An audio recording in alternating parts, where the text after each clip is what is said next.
Robert worked high-stress corporate job for 35 years. Investment banking, 80-hour weeks, constant pressure. His PSA at age 63, still working, 7.9. His doctor said, "We'll monitor it.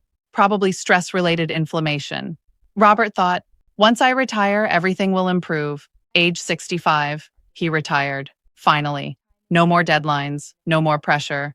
Time to relax, travel, enjoy life. 6 months after retirement, annual physical, he expected his PSA to drop, maybe down to 6.5 or 7.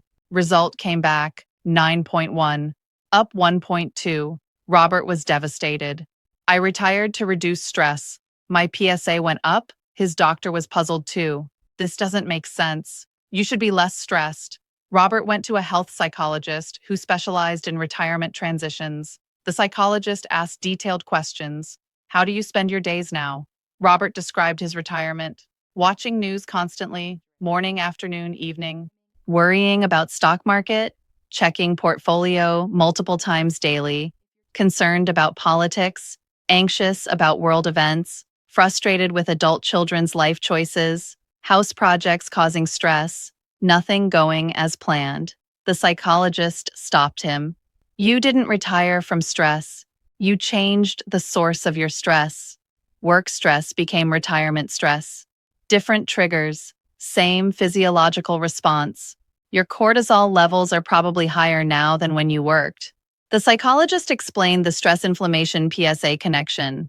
Chronic stress elevates cortisol. Elevated cortisol increases systemic inflammation. Inflammation affects the prostate. Inflamed prostate releases more PSA. Plus, stress creates pelvic floor tension. Chronic muscle tension around prostate creates mechanical irritation. More PSA leakage into bloodstream. Your body doesn't distinguish between work deadlines and news anxiety. Stress is stress. The psychologist designed a stress reduction protocol. Limit news to 30 minutes daily. Stop checking stock portfolio. Review monthly only. Daily 20-minute meditation. 3 walks per week in nature. 1 stress-free hobby. Robert chose woodworking. Robert implemented everything. First month, felt calmer, but PSA not yet retested. Third month, feeling significantly less anxious, sleeping better. Sixth month, PSA retested. 8.4, down 7/10. 1 year, PSA 7.7, down 1.4 from retirement peak. Now lower than when he was working. "I thought retirement would automatically reduce stress," Robert said. "Turned out I needed to actively manage stress. Work stress or retirement stress, my prostate doesn't care which. It just responds to cortisol and inflammation." Today, I'm revealing how chronic stress raises PSA through 2 distinct mechanisms. Why retirement doesn't automatically lower PSA. And the exact stress reduction protocol that dropped Robert's PSA 1.4. If your PSA is elevated and you're under chronic stress, this connection might be the missing piece. Important disclaimer. This is educational information only, not medical advice. I'm not your doctor. Stress management supports overall health but does not treat or cure prostate disease. Always work with your healthcare provider. Individual results vary. Never replace medical treatment with stress reduction alone. Now let me explain how stress affects your PSA. Here's what Robert and most men don't understand. Retirement doesn't automatically equal stress reduction. Research shows approximately 40% of retirees experience equal or higher stress levels in first year of retirement compared to final working year. The sources change. The physiology doesn't. Work stress triggers, deadlines, performance reviews, difficult colleagues, long hours. Retirement stress triggers, loss of identity, financial anxiety, health concerns, family dynamics, lack of structure, too much unstructured time. Both activate the same stress response system. Cortisol elevation, inflammatory cascade, whole body impact, including your prostate. Let me show you the 2 mechanisms through which stress raises PSA. Mechanism number 1, the inflammation pathway.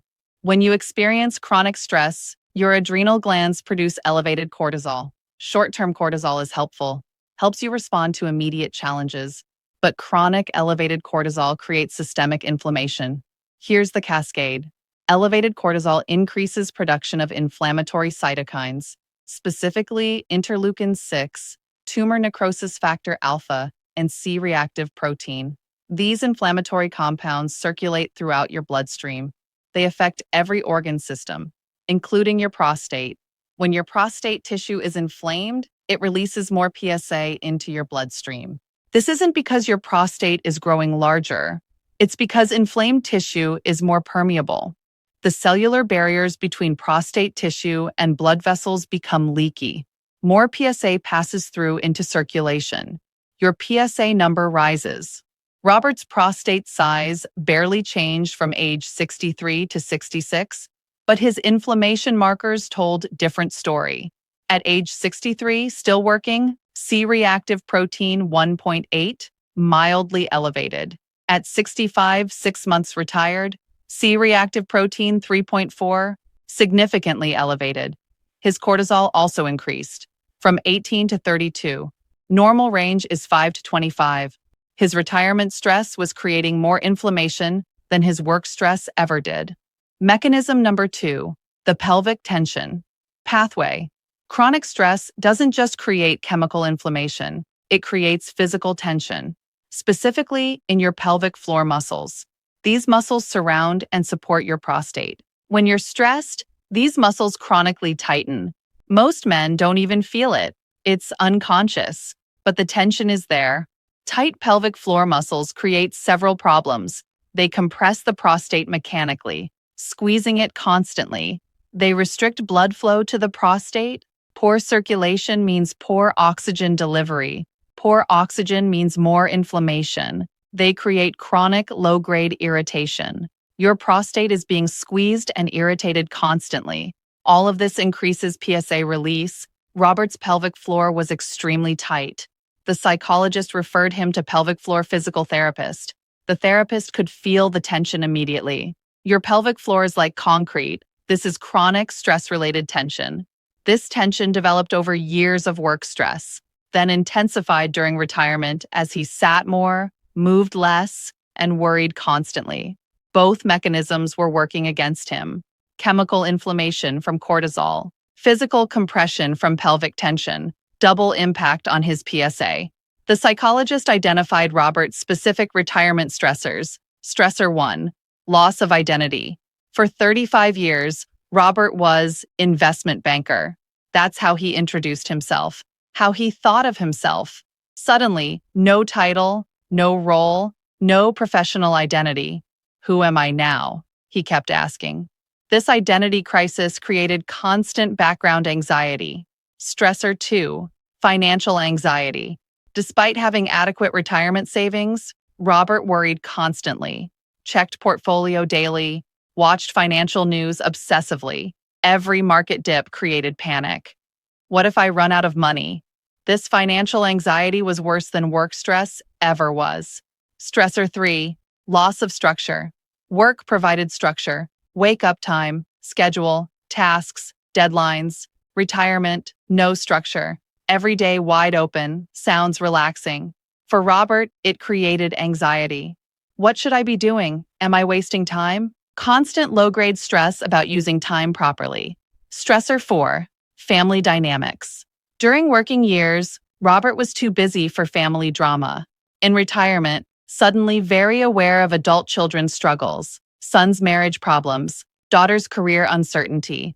He worried constantly, tried to fix everything, created tension with wife who told him to let kids handle their own lives.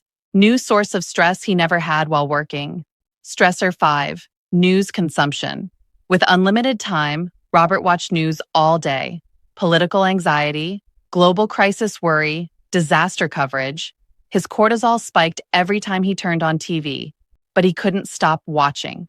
Felt like he needed to stay informed. These 5 stressors created chronic cortisol elevation, higher than his banking job ever produced. His body was in constant stress response. His prostate responded accordingly. The psychologist designed specific interventions for each stressor. Intervention 1, identity reconstruction. Robert needed new identity beyond former banker. The psychologist helped him explore, who do you want to be now? Robert discovered interest in woodworking, started taking classes, joined woodworking club. New identity emerged. I'm a woodworker, I make furniture. This gave him purpose and identity, reduced identity-based anxiety significantly. Intervention 2, financial structure. Instead of checking portfolio daily, new rule. Review once per month only. First Monday of each month. Rest of the time, portfolio stays closed. Robert worked with financial advisor to create sustainable withdrawal plan. Once he knew the plan was sound, daily checking became unnecessary. Financial anxiety decreased dramatically. Intervention 3, daily structure creation. Robert created retirement schedule, not rigid, but structured. 7 a.m., wake up, breakfast, walk. 9 a.m., woodworking or volunteer work. Noon, lunch. 1 p.m., reading, errands, or social activities. 5 p.m., dinner preparation with wife. 7 p.m., relaxation time. 10 p.m., bed. Structure reduce the "what should I be doing" anxiety. Intervention 4, boundary setting. The psychologist taught Robert boundaries with adult children. Your job is to love them, not fix their lives. They're adults. They can handle their problems. Robert learned to listen supportively without trying to solve everything, reduced his worry significantly, improved relationships with kids and wife. Intervention 5, news limitation. Strict rule, 30 minutes of news daily, maximum. Morning newspaper. That's it. No TV news, no news websites, no doom scrolling. First week was hard. Robert felt withdrawal. Second week, realized he didn't miss most of it. Third week, noticed he felt calmer, less anxious. World kept turning. He stayed adequately informed, without constant stress. Intervention 6, daily meditation. 20 minutes every morning. Guided meditation app. Simple mindfulness practice. Robert was skeptical initially. Meditation seems like nonsense, but psychologists insisted he try for 1 month. Week 1, felt awkward and restless. Week 2, starting to settle into it. Week 3, noticing he felt calmer afterward. Week 4, made it permanent habit. This practice directly lowered his cortisol. Measurable impact on stress hormones. Intervention 7, nature walks. 3 times weekly, minimum 30 minutes. No phone, no news podcasts, just walking, in park, near water, among trees. Research shows nature exposure lowers cortisol within 20 minutes. Robert found these walks became his favorite part of week. Time to think, process, relax, without any agenda or goal. Month 1. Robert implemented everything. Felt overwhelmed by changes. PSA not yet retested, but sleeping slightly better. Month 2. New habits becoming more natural. Noticing less anxiety. News limitation particularly helpful. Month 3. Significant shift in stress levels. Feeling calmer. Enjoying woodworking. Less worried about money. PSA not yet retested. Month 6. PSA retested. 8.4. Down 7/10 from retirement peak of 9.1. His doctor, whatever you're doing, keep doing it. Cortisol levels also tested. Down from 32 to 22, back in normal range. C-reactive protein, down from 3.4 to 1.9. Inflammation improving measurably. Month 9. Robert fully adjusted to retirement. Enjoying life. Low stress. New identity secure. Month 12. PSA 7.7. Down 1.4 from retirement peak. Now lower than his final working year PSA of 7.9. His stress management worked better than retirement itself. Robert's story reveals critical truth. Life transitions don't automatically reduce stress. Retirement, empty nest, relocation, any major change, new stressors replace old stressors. Unless you actively manage stress response, many men retire expecting health to improve automatically. Sometimes it does, but often new stressors emerge. Financial anxiety, loss of purpose, too much unstructured time, health worries. These activate same stress pathways, same cortisol elevation, same inflammation, same PSA impact. The solution isn't avoiding retirement or life changes. The solution is actively managing stress during transitions. Your PSA responds to your stress levels. regardless of the source: work stress, retirement stress, financial stress, relationship stress. Your prostate doesn't distinguish, it just responds to cortisol and inflammation. If your PSA is elevated during stressful period, address both. Medical monitoring for your prostate, stress management for your inflammation. Both matter. Subscribe because next week I'm revealing the 5 inflammation-reducing foods that work synergistically with stress management to lower PSA.